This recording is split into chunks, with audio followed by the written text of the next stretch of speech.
منذ لحظة الإعلان عن كأس العرب 2025 في قطر، أصبح المنتخب الوطني المغربي في قلب الاهتمام. الجميع يتساءل: هل سيستطيع أسود الأطلس تأكيد مكانتهم في الساحة العربية والدولية؟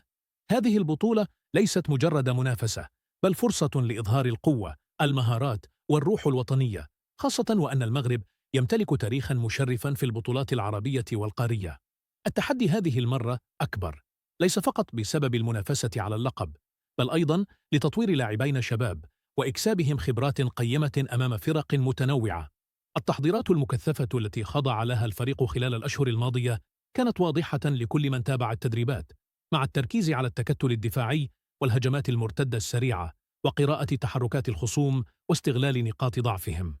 الفوز في هذه البطولة ليس مجرد إنجاز، بل دفعة معنوية للجماهير التي تنتظر أداء مميزا يرفع الروح الوطنية إلى أعلى المستويات، ويختبر قدرة المدرب على تطبيق استراتيجيته تحت ضغط جماهيري كبير وتوقعات عالية.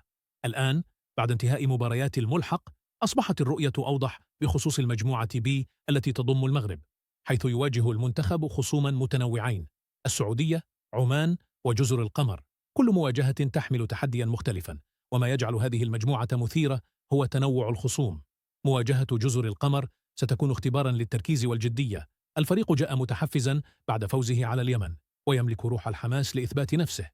أما مباراة عمان فهي مواجهة تكتيكية بامتياز بعد تأهلها على الصومال عبر ركلات الترجيح، مما يظهر قدرتها على التعامل مع الضغط والمباريات الحاسمة. وأخيرا، القمة ضد السعودية، لقاء تاريخي لم يتكرر إلا مرة واحدة سابقا.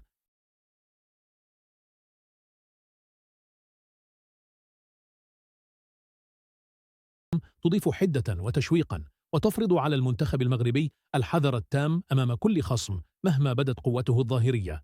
الجولة الأولى ضد جزر القمر تحمل معها أول اختبار حقيقي للفريق.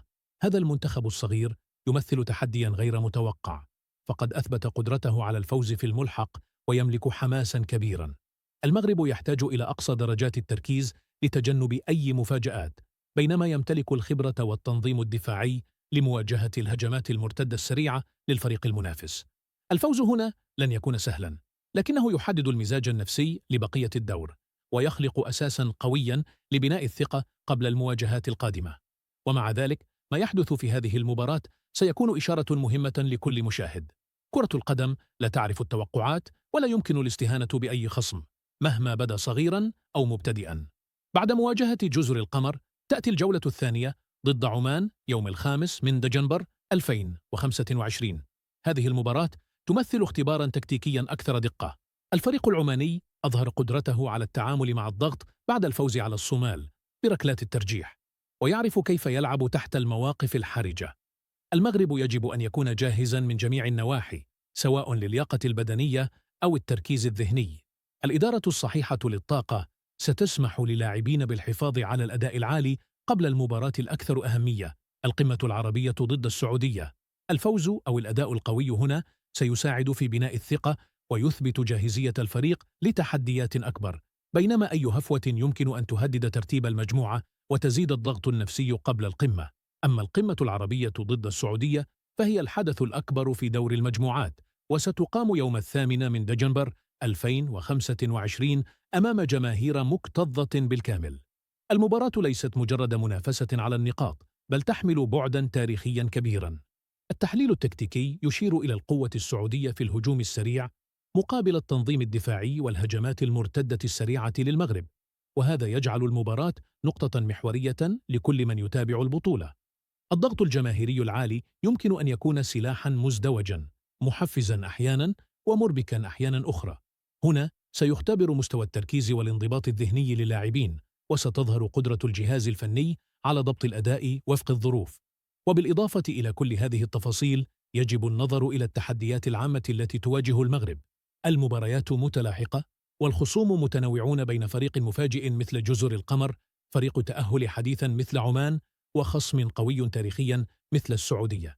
هذه التحديات تتطلب إدارة ذكية لكل مباراة، من حيث اللياقة البدنية والتحليل التكتيكي والقدرة على التعامل مع الضغط النفسي.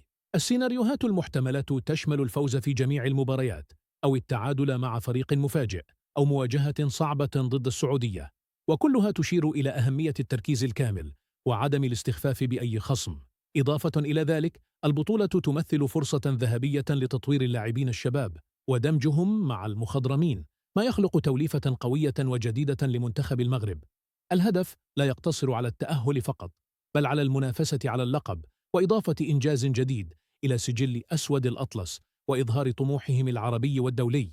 كل مباراة تحمل معها فرصة لإبراز هذه الألوان الوطنية، وتعطي الجمهور سبباً لمتابعة كل ثانية في الملعب بشغف وحماسة، من أول صفارة حتى صافرة النهاية. وفي نهاية المطاف، يجب أن ندرك أن كرة القدم لا تعرف التوقعات، وكل مفاجأة محتملة يمكن أن تحدث، سواء من فرق صغيرة أو منتخبات حديثة التأهل. التركيز والانضباط في كل مباراة هو ما سيحدد مسار المغرب في البطولة.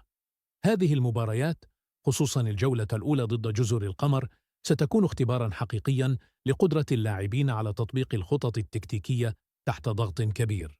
الالتزام الاستراتيجي، الاحترام للخصوم، وإدارة الذهن والجسد بشكل صحيح، كلها عناصر أساسية لضمان تألق المغرب وتحقيق أهدافه الكبرى في كأس العرب 2025.